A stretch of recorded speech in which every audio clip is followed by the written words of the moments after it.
အားလုံးပဲမင်္ဂလာပါရှင်ဟန်နီတို့ဒီစီဇန်အန်တာတိတ်မန့်ရဲ့ Update Message Program ကနေပြီးတော့ကြိုဆိုလိုက်ပါတယ်ရှင်ဒီကနေ့ Update Message Program အနေနဲ့ဆိုင်းခွန်အောင်လူရဲ့ Estate and Law Firm မှာ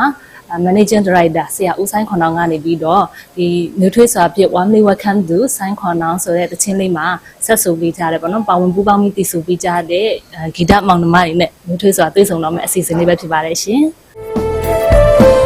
အင်ချမ်းမြင်နဲ့ပတ်သက်လို့ခိုင်မာဆုံးတော့ကျူရဆောင်ဂျုံနေပဲဂျုံနေစေရောင်မဝဲမမဖြစ်ရအောင်တေချာအောင်စီမံထားဧည့်သည်များတွေ့ကျူရဆောင်အိမ်ချမ်းမြေအဆုံးကနာ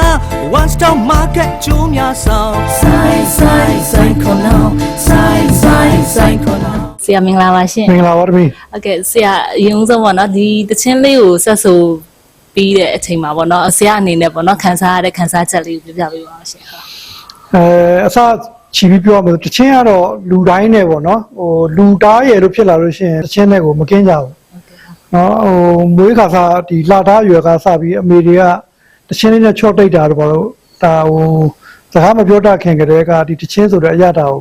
လူသားနီးတိုင်းပေါ့နော်ခံစားပြီးတော့မှကြီးပင်းလာတဲ့ခါကျတော့စကားပြောတတ်လာခါစားလဲအเจ้าမှာအဲ့လို music တွေနဲ့ပတ်သက်ပြီးသင်ရတာတွေရှိတာပေါ့နော်ချုပ်ပြောရရင်တော့ music ကလူသားတိုင်းနဲ့မကင်းဘူးလူသားတိုင်းရဲ့နှလုံးသားကိုနူးညံ့စေတယ်ပျော်ရွှင်စေတယ်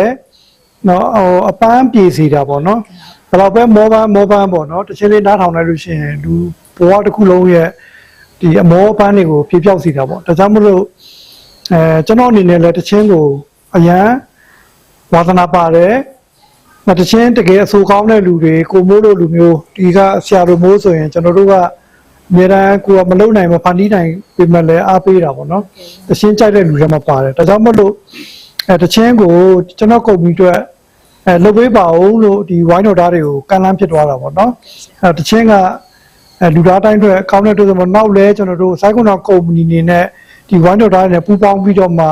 ကျွန်တော် page မှာပေါ့နော်တခြင်းကြီးပဲဟိုပေါ့စီးပွားရေးပဲတင်နေလို့ရှိရင်လည်းလူတွေကလည်းပြင်းတာပေါ့နော်နားထောင်ရတာကျွန်တော်တို့စီးပွားရေးအကြောင်းတွေပြောတာလည်းများပြီနှစ်ပေါင်း20 30လောက်ပြောခဲ့ပြီးသွားပြီပေါ့နော်အခုတချင်းလေးနဲ့အခုဒီ page မှာပေါ့နော်လူတွေနဲ့အမောပြေအောင်ခုခေတ်ကာလမှာမောနေတယ်ပန်းနေတယ်ဆိုတော့လူတွေကများတာပေါ့နော်စီးပွားရေးအချက်တဲဘာနဲ့မျိုးမျိုးရှိတဲ့ခါကျတော့ဒီ page ကနေပြီးတော့မှဒီခုနလည်းတိုင်ပင်လိုက်တယ်ပေါ့ကိုမိုးလွတ်နဲ့ဒီကျွန်တော်တို့တချင်းလေးနဲ့ဒီရတာတစ်မျိုးပေါ့နော်ကျွန်တော်တို့ရဲ့စိုက်ခွန်အောင်ကုမ္ပဏီ page ရဲ့ operator တွေကိုရတာတမျိုးပေးပြီးတော့မှစိတ်ပန်းပြေဖို့စီစဉ်မယ်ဆိုတော့စိတ်ကူးလေးရတာပေါ့တမျိုးဟုတ်ကဲ့ဟုတ်ဆရာရဲ့ idea လေးအရင်ကောင်းပါတယ်ဟုတ်ကဲကျွန်တော်ပဲမေးဖို့နော်ဟိုစီစဉ်လေးလုပ်လိုက်မယ်နော်ပထမဆုံးမေးချင်တာတော့မရွှေကြီးကျော်ပေါ့ကျွန်တော်တို့လာရှုတူဖြစ်တယ်နောက်ပြီးတော့တချင်းမှာလည်းအရန်ဝါသနာပါပြီးတချင်းတကယ်အဆိုတော်တယောက်အနေနဲ့လည်းလုပ်ခဲ့တဲ့အပေါ်မှာမရွှေကြီးရဲ့ဒီတချင်းတွေနဲ့ပတ်သက်ပြီးတော့မှခန်းစားချက်ရဲ့ကိုယ့်ရဲ့ပြဿနာမှုတွေကိုနည်းနည်းလေးကြားပြစီဟုတ်ကဲ့အားလုံးပဲမင်္ဂလာပါဟုတ်ကဲ့ကျမကတော့ဒီတချင်းတွေကိုဝါသနာပါတာကတော့ငငယ်လေးကတည်းကပေါ့နော်အဲ့လိုပဲတချင်းလေးတွေဆိုရင်ကြီးပြင်းလာတာပေါ့ဒါပေမဲ့ဒီရန်ကုန်ရောက်လာတဲ့ခါကျတော့စတူဒီယိုတချင်းအလေးအကျင့်တစ်ခုအနေနဲ့တချင်းတွေလည်းဝင်ဆိုပါတယ်အများကြီးပေါ့နော်တချင်းတွေကိုလုပ်ခဲ့ရတယ်ဝါသနာလည်းပါတာကိုအခုချိန်ထိကိုဒီတချင်းလေးတွေကိုမရက်ပါဘူးအများအားအိမ်မှာလည်းကျင့်နေနောက်အခုပေါ့နော်ကိုပိုင်ရေးထားတဲ့တချင်းလေးအလွမ်းရင်ခွင်ဆိုတဲ့တချင်းလေးလည်းဟိုထွက်ပါမယ်နောက်ပြီးတော့အခုလိုပေါ့ဒီဆိုင်းခွန်နောင်ကုမ္ပဏီမှာဒီတချင်းလေးဆိုရတဲ့အတွက်ကိုအရန်ကိုပီတိဖြစ်ပါတယ်ရှင်အားလုံးကိုလည်းကျေးဇူးတင်ပါတယ်ကျေးဇူးပါမရွှေဟုတ်ကဲ့ပါနောက်တစ်ယောက်မေးချင်တာကတော့ဒီညီလေးပေါ့နော်ညီလေးရောခေါ်ပြစီဟုတ်ကဲ့ဟိုမချမ်းလို့နဲ့တူပြန်ပဲဝင်ခဲ့တဲ့လူဆိုတော့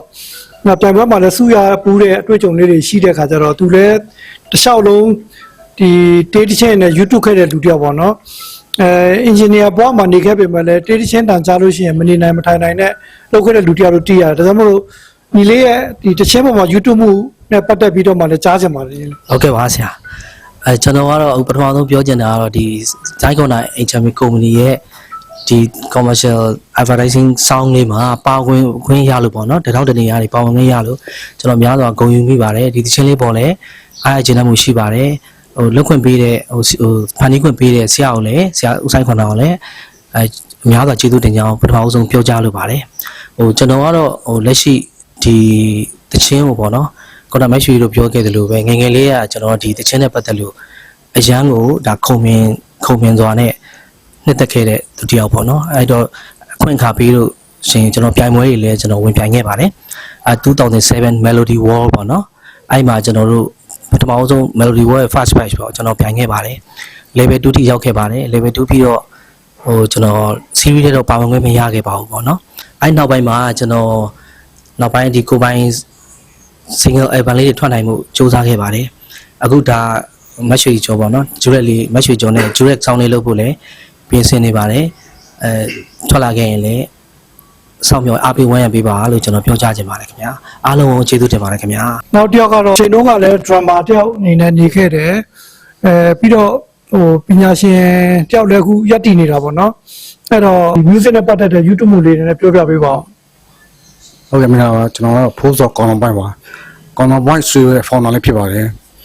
အခုကျွန်တော် ADB ဆောင်းကိုဦးဆိုင်မှုအောင် ADB ဆောင်းဖန်တီးတဲ့တဲမှာ music producer အနေနဲ့ရော machine ဆိုတဲ့လူတစ်ယောက်အနေနဲ့ပါဝင်ဖြစ်ပါတယ်ဒီတချင်းရဲ့ထူးခြားချက်ကတော့ဆိုင်းခွန်အောင်ဆိုတဲ့ဟာနဲ့ရှမ်းတို့နဲ့တူရတော့တန်းတော့ကြတော့လေပြီးတော့မယ်တော့ traditional လေးခံစားရတယ်လို့ပေါ့ဂျာတာမျိုးဝိသနာနော်ကျွန်တော်လည်းပြောပြပြီးတော့ production လုပ်ပေးတာဘုံမိုးပြတာဖြစ်ပါတယ်နော်ဟုတ်ကဲ့ကျေးဇူးပါအားလုံး နောက်ဆုံးကတော့ဥမိုးကိုလည်းပေးပါပါနော်ကျွန်တော်ကိုယ်တိုင်ဥမိုးရဲ့ fan ဖြစ်ပါတယ်ဥမိုးက line ပေါ်မှာပေါ့နော်ဒီဆက်ဆိုင်ပေါင်းတခြင်းတွေအထူးဖြင့်ကျွန်တော်တို့လာရှိုးတက်အောင်တခြင်းတွေတင်တဲ့ခါကျလို့ရှင်ကျွန်တော်ကအခောက်ကပြန်ကြည့်မိတာပေါ့နော်ဥမိုးရဲ့ဒီအတန်ပါဝါအားရဲ့တိခတ်မှုအပိုင်းကလည်းအရန်တော်တယ်နောက်အပြုံးချွတ်လေးနဲ့တင်ဆက်မှုကလည်းကျွန်တော်ထင်တယ်ပရိသတ်တွေအားလုံးကိုညှို့ယူတဲ့ကိုမိုးဖြစ်နေလိမ့်မယ်လို့ယူဆပါကိုမိုးရဲ့ခံစားချက်လေးလည်းနည်းနည်းပြောပြပေးပါဦး ဟုတ်ကဲ့ကျေးဇူးတင်ပါတယ်ကျွန်တော်ဂီတာကိုမိုးပါကျွန်တော်ဒီမှာကိုဖိုးဆိုတာလာမီဆက်တွေ့လာတော့ဗောလေကိုမိုးရေးတဲ့ဒီမှာတချင်းလေးတပေါ်တော့လာတီးပေးပါအောင်ဆိုတော့ကျွန်တော်လာကြည့်တော့ဒီချမ်းမြင်နဲ့ပတ်သက်တဲ့တချင်းလေးပေါ့တချင်းလေးကတော်တော်ကောင်းတယ်ဗျကျွန်တော်ပထမတော့အမစတူရောက်သွားတာနဲ့ဒီချင်းကိုပြနေချင်းမှာကျွန်တော်ပထမတော့တိမထားမိဘူးအဲ့နဲ့ဒီကအကူကဆိုပြလိုက်ခါကျတော့အဲ့ဒါတော့တော်တော်လေးကြိုက်တယ်ကြိုက်တဲ့ခါကျကျွန်တော်လည်းဟုတ်ပြီကျွန်တော်လည်းတားနေတဲ့ပိုင်းကနေတော့မှပါဝင်ရတော့မှတီးပြီးမှာပေါ့လေကျွန်မတရားဆရာကြီးဆရာဆိုင်ခွန်တော့အဲ့တဘောလည်းအရန်ကောင်းတယ်ဗျာကျွန်တော်တို့ဘယ်လိုပြောမလဲ4 years ဆက်ဆံတယ်ဘယ်လိုပြောမလဲညာကြီးဗျာဘယ်လိုပြောမလဲကျွန်တော်တွေ့တဲ့ချမ်းမြေကျိုးဆောင်ထဲမှာဒီဆရာတော်တော်လေးတဘောကောင်းတာဆိုလို့ပြည့်ဝန်ထမ်းတွေကစားတွေပေါ်ရည်နဲ့ကျွန်တော်တို့ဆက်ဆံတယ်ဗျာကျွန်တော်တို့နေတော်မှဟိုတော်တော်လေးဟဲ့လားအားနာသွားတယ်ဗျာတော်တော်အဲ့လောက်ထိကျွန်တော်ဆက်ဆံရေးကောင်းတယ်ဗျာဒီတရားဆရာလည်းကျွန်တော်ဒီလိုမျိုးကူညီလာမှတီးခိုင်းတယ်ဝမ်းသာအားရဖိတ်ခေါ်တဲ့အတွက်ကျွန်တော်လည်းတော်တော်လေးဝမ်းသာတယ်ပီတိဖြစ်တယ်ဆရာလည်းကျွန်တော်ကျေးဇူးများတင်တယ်အားလုံးပေါ့နော်ဒီပံပိုးပေးနေတဲ့လူအားလုံးကိုလည်းကျွန်တော်ကျေးဇူးများတင်ပါတယ်ကျွန်တော်လည်းကြုံရအားပေးပါကျွန်တော်တို့ line မှာအများအားတချင်းလေးတော့တင်ဖြစ်ပါတယ်ဆရာလည်းကျွန်တော် true ကျေးဇူးတင်ပါတယ်ဆရာကျွန်တော်တို့ဒီတချင်းကိုဖန်တီးပြီးတဲ့အခုစကားဝိုင်းလေးပြောပြရတော့ပါထပ်ပြီးတော့မှကျွန်တော်တချင်းကိုကျွန်တော်တို့ line ပေါ်မှာတင်ပေးပါမယ်နောက် site ကတော့ page ကနေတင်ပေးပါမယ်နောက်ကိုမိုးကိုလည်း request လုပ်ထားတာပေါ့နော်site ကတော့ company နဲ့ပတ်သက်တဲ့တချင်းလေးတစ်ပုဒ်တော့ရှမ်းတန်စင်လေးနဲ့ဖန်တီးပေးပါအဲ့ကြလည်းထပ်ပြီးတင်ပါပေါ့နော်အခါအားလျော်ဆိုတော့ပဲကျွန်တော်တို့ page ကနေခုနပြောတဲ့စီးပွားရေးအကြောင်းတွေအင်ချမ်းမြေအကြောင်းတွေအင်ချမ်းမြေဒေတာတွေပဲတင်နေလို့ရှိရင်ကြည့်ရတဲ့မြင်းငွေမှာဆိုလို့ဒီဝိုင်းတော်တိုင်းနဲ့ပူပေါင်းပြီးတော့မှအခါအားလျော်ဆိုတာကျွန်တော်တို့ဒီတချင်းလေးတွေနဲ့တချင်းဖြိုပြမှုကဏ္ဍလေးနဲ့တင်ဆက်ပေးပါမယ်ထပ်ပြီးတော့စောင့်မျှော်ကြည့်ရှုဖို့ကိုကျွန်တော်အနေနဲ့မေတ္တာခံပါတယ်အားလုံးကျေးဇူးတင်ပါတယ် ဟုတ်ကဲ့ပါဆရာအခုလိုမျိုး gathering party လေးကိုပေါ့နော်ကျင်းပပြီးတဲ့ဆရာကိုလည်းသူပဲကျေးဇူးတင်ပါတယ်လို့ဟုတ်ကဲ့ပါရှင်ဘုရားကနေစပြီးပြောပြပါအောင်ရှင်ဆရာဦးဆိုင်ခွန်နိုင်ရဲ့ဆိုင်ခွန်နောင်လေးရဲ့ essay က law fan အတွက်အမှတ်တရစကားလေးပေါ့နော်ကျေးဇူးများတင်တော့ဟောကျွန်တော်နောက်လည်းဒီဆရာအတွက်တာနိုင်တဲ့ဖက်ကျွန်တော်ဝိုင်းမှုကူညီမယ်အခုလိုကျွန်တော်ကိုအတိမပြုပေးတော့ရောက်ကျွန်တော်လည်းအရင်ကျေးဇူးတင်ပါတယ်ဆရာကကျေးဇူးများတင်ပါတယ်ရှင်ဘုရားရောကျွန်တော်ကလည်းကျေးဇူးတင်ပါတယ်ခင်ဗျဆရာကဒီကုမ္ပဏီဝန်ထမ်းအားလုံးလည်းဒီလိုပေါင်းဝဲရတဲ့တော့ကျေးဇူးပါကိုကတော့လည်းပေါ့နော်ဆရာတို့ရဲ့ဆိုင်းခွန်နောင်လူရဲ့ STN law fan အတွက်အမှတ်တရစကားလေးပြောပြပါအောင်ရှင်ဟုတ်ကဲ့ဒီတချင်းလေးမှာပါဝင်ခွင့်ရလို့ကျွန်တော်အများကြီးလည်းဂုဏ်ယူပါတယ်အများကြီးလည်းကျေးဇူးတင်ပါတယ်ဒီ ဆိုင်းခွန်အောင်အင်ချာမီချိုးဆောင်လုပ်ငန်းလည်းလက်ရှိမှာအောင်မြင်နေပါတယ်ဒီထက်မကအောင်မြင်မှုများစွာနဲ့ဆက်လက်ပြီးတော့ရပ်တည်နိုင်ပါစေလို့ဆုမွန်ကောင်းတောင်းပါတယ်ခင်ဗျာကျေးဇူးအများကြီးတင်ပါတယ် ဟုတ်ကဲ့ပါမတ်ရှိလည်းပြောပြပါအောင်ရှင် ဟုတ်ကဲ့ပါအခုလိုမျိုးဆရာဦးဆိုင်ခွန်အောင်ဆိုင်ခွန်အောင်အင်ချမ်းမီမှာတချင်းလေးကိုပါဝင်တည်ဆူခွင့်ရတဲ့အတွက်လည်းအယမ်းပဲကျေးဇူးတင်ပါတယ်ဂုဏ်ယူဝမ်းမြောက်မိပါတယ်ဆိုင်ခွန်အောင်ကုမ္ပဏီလည်းဒီထက်မကစတဲ့ဖို့အောင်မြင်တိုးတက်ပါစေလို့ဆုမွန်ကောင်းတောင်းပေးလိုက်ပါတယ်ရှင်ဟုတ်ကဲ့ကျေးဇူးပါ ဟုတ်ကဲ့ပါရှင်ဟန်နီတို့ရဲ့ Update Message Program ကိုကြည့်ရှုပေးနေကြတော့တူတယောက်ချင်းစီတိုင်းကိုကျေးဇူးတင်ပါတယ်ရှင်ဂီတမောင်နှမတွေပေါ့နော်ပူပေါင်းပြီးတော့ဖန်တီးထားတဲ့လူထွေးဆိုတဲ့ Warmly Welcome to ဆိုင်းခွန်အောင်ဆိုတဲ့တခြင်းလေးထွက်ရှိလာလို့ရှင်နဲ့စောင့်မျှော်အားပေးကြပါလို့ဖိတ်ခေါ်လိုက်ပါတယ်ရှင်အားလုံးကျေးဇူးတင်ပါတယ်ရှင် We love ဆိုင်းခွန်အောင် ဆိုင်ခွန်အောင်ရောင်းဝယ်ကိစ္စဆာလဲဆာ ဒါဝေယူမှုအပြည့်ရှိဆုံး ရောင်းဝယ်ကိစ္စဆာလဲဆာ ယုံကြည်မှုတို့အပြည့်ဝဆုံး နာမည်ပြည့်မရှိရတဲ့နိုင်နာယုံကြည်သူတွေများလို့ ပါဆိုင်ခွန်အောင်ဆိုင်ခွန်အောင်ဆိုင်ခွန်အောင်ဆိုင်ခွန်အောင်ရှောက်သွားရမယ်တို့ရဲ့လမ်းဟာတေချာတွေနေပြီ